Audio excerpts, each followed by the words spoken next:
이제까지 대한민국에서 없던 곳으로 알려졌던 자본이 엄청난 수준으로 땅 밑에 묻혀 있다는 사실이 알려졌습니다.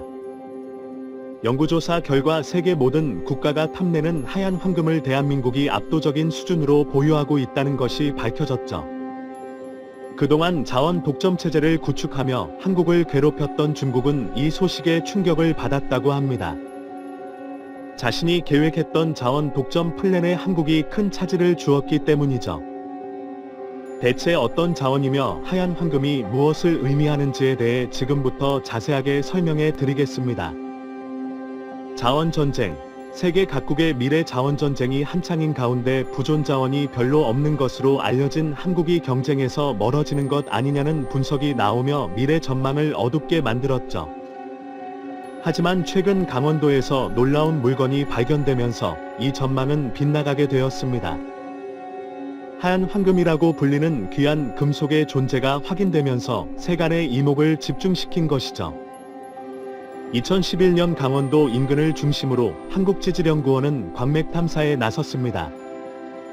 한국에 잠들어 있는 희토류를 탐색하기 위한 작업이었죠. 이 과정에서 강원도 홍천의 어느 탄광지역에서 희토류의 존재를 확인하게 되었습니다. 당시 기술로는 희토류의 보존 여부만 확인할 수 있었고 어떤 자원이 그리고 얼마만큼의 양이 잠들어 있는지 알 수 없었던 것이 사실이었죠. 제대로 탐사를 하기 위해선 깊게 땅을 뚫어 시려는 물론이고 샘플로 사용할 광석을 캐야 하는 상황. 그러나 얼마만큼의 가치가 있는지 모르는 상태에서 투자하는 기업들이나 정부기관은 없었습니다. 희토류 광맥에 포함된 희토류 함량을 나타내는 전이토 산화물 수준이 058를 기록했죠. 자원의 경제성을 평가하는 기준으로 보통 일가 개발 착수에 들어가는 기준입니다. 일반적인 희토류 광맥이 이를 기록한 것에 비해 낮은 수치라 기대가 떨어졌던 것이 사실이었는데요. 그런데 이 낮은 확률을 믿고 한국지질연구원과 광물기업들은 제대로 부존 자원이 얼마나 있는지 확인하는 작업에 들어갔죠. 이들의 노력은 성과를 보게 되었고 뜻하지 않은 대박으로 돌아왔습니다. 바로 하얀 황금이라고 불리는 엄청난 자원을 발견한 것이죠. 전 세계 각국에서 비싼 돈을 주고서라도 구입하고자 하는 리튬이 강원도 지하에 잠들어 있다는 것을 확인한 곳입니다. 이 5기준 역시 기존 08 수준이 아닌 35, 3 이상의 기준을 기록한 것은 국내에 처음 있는 일로 내부에 잠들어 있는 리튬 양이 엄청난 것을 알 수 있는 확실한 지표였죠. 그동안 한국 내에서는 리튬을 구할 수 없다는 인식이 지배적이었습니다. 설사 있다고 해도 해외 리튬 광산을 통해 얻을 수 있다는 것이 일반적인 리튬에 대한 인식이었는데요. 이번 테스트를 통해 엄청난 수준의 리튬이 묻혀 있는 것을 알게 되면서 리튬 대박을 노리는 기업들이 한국을 주목했죠. 특히 IT 기기를 주로 다루는 삼성전자는 이 소식에 누구보다도 기뻐했는데요. 리튬은 리튬 배터리로 가공되어 사용되는 자원으로 리튬 배터리는 전기차는 물론이고 각종 첨단 제품의 에너지를 공급하는 심장과도 같은 역할을 하는 부품입니다. 이 부품을 누가 지배하는지가 미래 산업의 승자를 판가름하죠. 삼성전자는 그동안 해외 리튬 업체의 인수를 고민하던 중 한국에서 리튬 대박을 맞게 되자 한국으로 방향을 틀었다고 하는데요.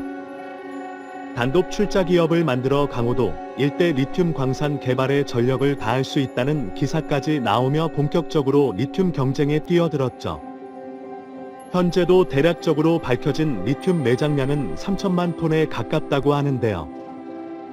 이제까지 알려진 초대형 리튬 광산 중 하나인 칭하이 지역 리튬 광산의 매장량이 22만 48만 톤이라는 것을 미루어 볼 때 한국에 묻힌 양이 상상 이상의 양이라는 것을 알 수 있습니다. 리튬 개발에서 세계 최강자로 꼽히는 미국 앨범 회사 역시 현재 한국으로 인력을 보내 정확한 구조 운영을 개선 중이라고 하며 한국지사를 내기 위해 고민하고 있다고 하는데요. 이 소식에 가장 충격을 받은 곳이자 배합한 곳은 바로 중국이었습니다. 한국이 보유한 리튬의 양은 중국의 계획을 망칠 수도 있을 만큼 엄청난 양이었기 때문이죠. 미래 천연자원 경쟁에서 리튬이 차지하는 중요성을 한 중국은 일찍부터 리튬 경쟁에서 우위를 차지하기 위한 작전을 세웠습니다. 이미 양질의 리튬 광산을 많이 소유하고 있음에도 불구하고 세계 각국에 있는 리튬 광산에 전략적으로 사들인 것이죠. 압도적인 차이나 머니를 바탕으로 개발도상국에 위치한 리튬 광산을 사들여 중국의 리튬 자원을 완전히 통제할 수 있게 규모로 찍어 누르는 전략을 세운 것입니다. 실제로 중국은 그 전력이 가능할 정도의 돈과 힘이 있는 국가죠. 아프리카, 남미, 심지어 태평양이 위치한 광산까지도 중국은 탐을 냈죠. 중국 경제매체 차이시는 국영기업 중광자원의 자회사가 짐바브웨에 위치한 리튬 광산을 인수하기로 결정지었다는 보도를 내놓았습니다. 이니 리튬을 캐고 있는 빈기타 광산 지분 74%를 사들인 것이죠. 하나로 2만 1,509억 원에 달하는 금액을 지불해서 선점한 것입니다. 이뿐만 아니라 중국 최대 리튬 업체인 폭리튬 역시 아르헨티나 리튬 광산을 소유한 캐나다 밀레니엄 리튬을 인수하기로 결정. 막대한 돈을 들여 인수전에 뛰어들었으나 실패했죠. 캐나다 밀레니엄 리튬을 최종적으로 소비한 기업은 시에 인텔. 알고 보면 중국 기업끼리 리튬 광산 차지를 위해 내전을 벌인 곳이죠. 멕시코 소노라 주에 위치한 기업도 물망에 오르며 중국 기업은 리튬 관련된 기업이면 설사 자국 기업이라고 해도 봐주지 않을 정도로 사들이고 있습니다. 중국이 독점을 통해 가격을 통제하겠다는 의지를 본 세계 각국의 IT 기업들은 매서운 중국의 공세와 앞으로 더욱 치열해질 리튬 전쟁에 대비해 미리 자원을 확보해야겠다는 인식이 들었죠. 테슬라를 비롯해 첨단기기 사업을 운영하는 일론 머스크는 자신의 SNS를 통해 리튬과 그 외 미쳤다고 말하며 리튬 사업체를 직접 확보하는 것이 중요하다고 언급했죠. 실제로 그는 리튬 광산 사업에 직접 뛰어들었고 공급망을 직접 장악하기 위해 돈을 쓰기 시작했습니다. 한국은 자원 경쟁에서 다소 뒤처진 상황이었죠. 반면 중국은 탄력이 붙어 소규모 광산지대라도 리튬이 나온다면 무조건 사들일 정도로 한국 광산 산업까지 위협할 정도였는데요. 포스코를 비롯한 한국 기업은 미리 사둔 해외 리튬 광산으로 리튬 배터리 산업에 필요한 자원을 확보할 수 있었으나 지속적인 경쟁이 있어 리튬이 부족했던 상황. 한국에서는 끊임없이 위기론이 부상했는데요. 그러나 이 모든 걱정을 뒤로할 만큼 엄청난 양의 리튬 광산을 한 번에 확보할 수 있게 되면서 이 걱정이 사라지게 되었습니다. 오히려 여유있게 생산한 리튬을 외부에 수출하는 것도 고려해볼 만큼 한국의 입장이 과거와 달라지게 된 것이죠.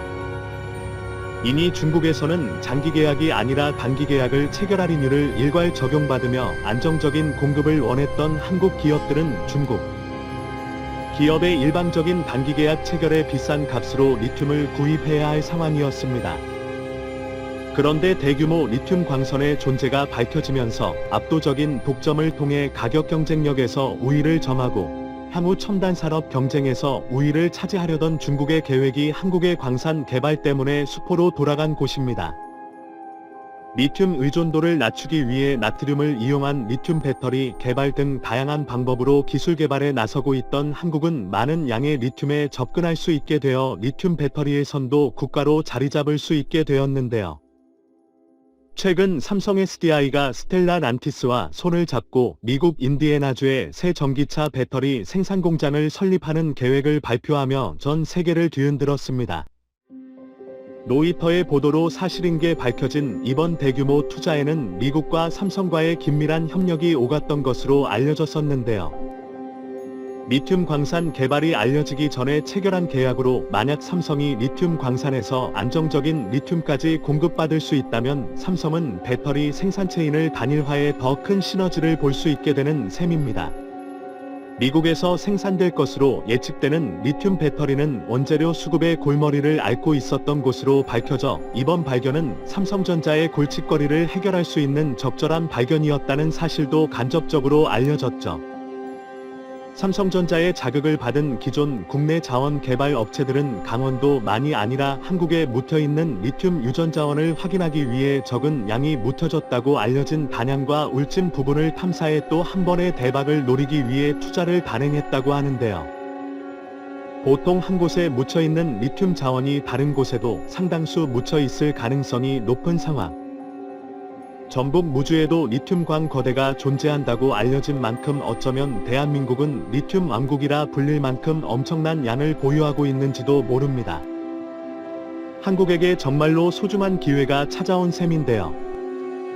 그동안 자원으로 매번 불리한 위치에 놓여야 했던 대한민국이 역으로 자원 부국이 되어 유리한 상황에서 산업 발전을 이끌어 갈 수 있게 되었습니다. 자원부국으로 거듭난 대한민국이 중국의 갑절로부터 완전히 자유로워지기를 바라며 미래 먹거리 산업에서 한국이 세계 최강자의 위치에 오르기를 기원해 보겠습니다.